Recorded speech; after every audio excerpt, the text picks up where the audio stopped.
Olá, seja bem-vindo a mais um vídeo do Foco Tributário, mais um vídeo que a gente separou para responder as dúvidas da nossa audiência. E hoje a gente vai responder o questionamento do Antônio, lá de São Paulo.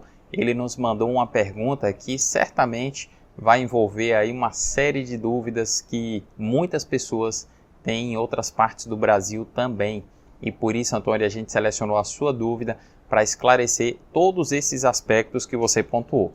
A dúvida dele, em síntese, é: quais são os cuidados, as retenções e contribuições, além do procedimento legal, na contratação de um MEI para a execução de atividades em obras de construção civil?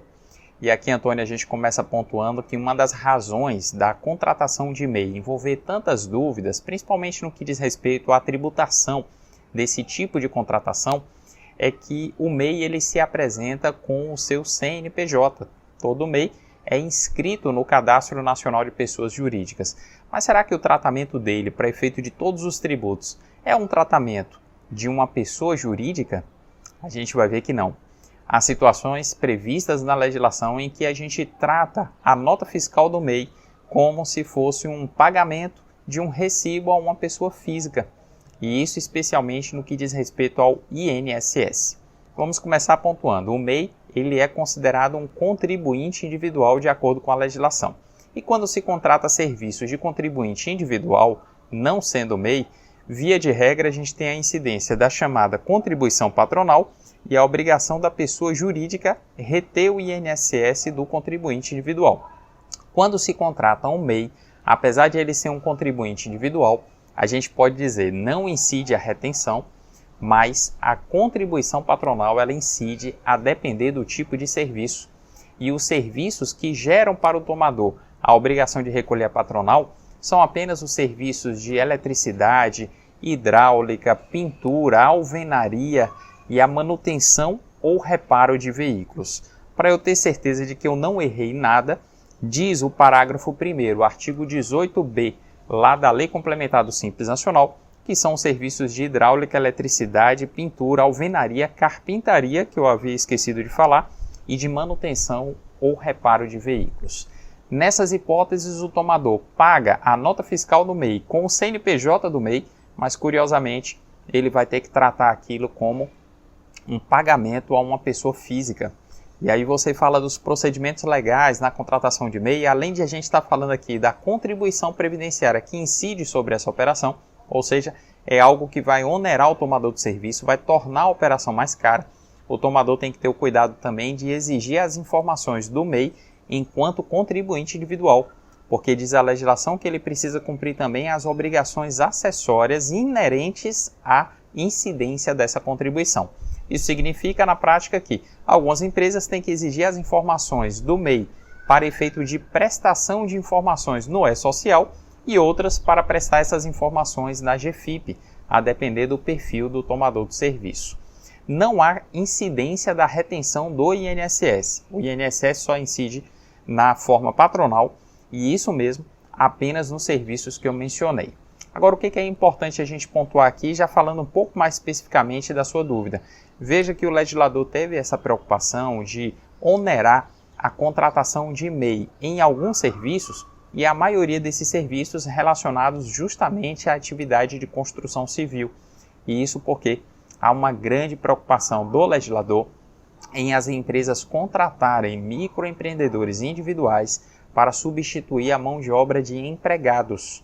Na medida em que a lei impõe um encargo patronal sobre quem contrata esses serviços que eu mencionei, de certa forma ela inibe um pouco a prática de substituir a mão de obra do empregado pela mão de obra do microempreendedor individual. Então, o dono de uma construtora, de uma empreiteira, de repente ele vai pensar: não, eu não vou contratar um pedreiro, por exemplo, como MEI, porque talvez isso me custe o INSS e não vai ser muito diferente do custo que eu teria se eu tivesse ele como empregado. É fato que ainda há uma distância razoável, até porque a gente tem incidência de encargos trabalhistas na relação de emprego que não incide sobre o MEI.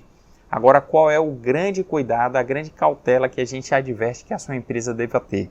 É que o parágrafo seguinte a esse que eu li, o parágrafo 2º do artigo 18b, ele fala assim: O disposto no caput no parágrafo 1º não se aplica quando presentes os elementos da relação de emprego, ficando a contratante sujeita a todas as obrigações dela decorrentes, inclusive trabalhistas, tributárias e previdenciárias. Em outras palavras, a lei está sinalizando o seguinte: além de ter um encargo patronal sobre a contratação de MEI, por exemplo, para fazer serviços de eletricidade, de carpintaria, de alvenaria, você tem que ter um cuidado de não deixar que a relação seja caracterizada como uma relação de emprego. Se houver, então, nessa relação de serviço, aqueles requisitos, principalmente a habitualidade, a subordinação e as outras características de uma relação de emprego, você corre o risco de ter que pagar tudo aquilo que deixou de pagar tendo contratado ele como MEI. E esse risco ele se torna maior na medida em que o trabalhador contratado como MEI tem a liberdade de, posteriormente, por exemplo, após a execução do serviço, recorrer à Justiça do Trabalho e fazer uma reclamação, informando que ele trabalhava de fato como se empregado fosse. Por isso a gente recomenda o máximo de cautela nesse tipo de operação. Agora, se a relação tem as características de uma relação de serviços, como autônomo mesmo, sem haver subordinação, sem haver habitualidade que ponha em risco a caracterização desse contrato como um contrato de emprego, aí a gente dá uma dica. Além do INSS só incidir sob a forma patronal, quando o serviço é um desses que eu mencionei, não há incidência da retenção do INSS, como eu também já pontuei, você está livre da dor de cabeça de reter imposto de renda, contribuições sociais e também o ISS. E isso tudo torna a contratação do MEI muito menos burocrática. A grande advertência que a gente faz é para o risco dessa caracterização do vínculo empregatício que poderia redundar em uma série de outras consequências. Há também uma advertência que a gente faz muito comumente, inclusive a gente já fez e fez recentemente em uma aula do Foco Tributário na Prática, que são aulas ao vivo que a gente faz regularmente através do nosso canal, e lá a gente falou a respeito do MEI que presta serviços que não estão permitidos ao MEI. Não é o caso desses que eu mencionei, sobre os quais incide patronal, mas de repente o MEI quer prestar algum tipo de serviço, como por exemplo, na condição de técnico de segurança do trabalho, e ele se inscreve como MEI, e isso não é permitido. Aí o que muitos fazem? Se inscrevem como MEI com outra atividade declarada, mas executam de fato a atividade de técnico de segurança. E isso não é permitido, razão pela qual a gente também adverte que você tenha esse tipo de cuidado. E eu espero que com todas essas informações, você que lida com a matéria tenha extraído uma ou algumas informações muito úteis para você aplicar no seu dia a dia. Esse é o grande objetivo do nosso canal. O Foco Tributário tem essa missão, que é difundir conhecimento gratuitamente para auxiliar aqueles que lidam com essa matéria no seu dia a dia. A gente está chegando perto do finalzinho dessa jornada de publicações de vídeos diários ao longo de um ano, mas a gente vai continuar publicando aqui, vai continuar inovando e trazendo conteúdos cada vez mais valiosos para você que nos acompanha, porque a gente quer contar com a sua audiência permanentemente. Por isso, inclusive, não deixe de curtir esse vídeo, não deixe também de compartilhar com outras pessoas e posta aí também o seu comentário, a sua dúvida. Lembre-se que amanhã a gente está aqui de volta, se Deus quiser, respondendo a mais uma dúvida de um outro seguidor nosso. Então a gente tem um encontro marcado aqui. Eu te espero aqui amanhã novamente. Um forte abraço e até lá.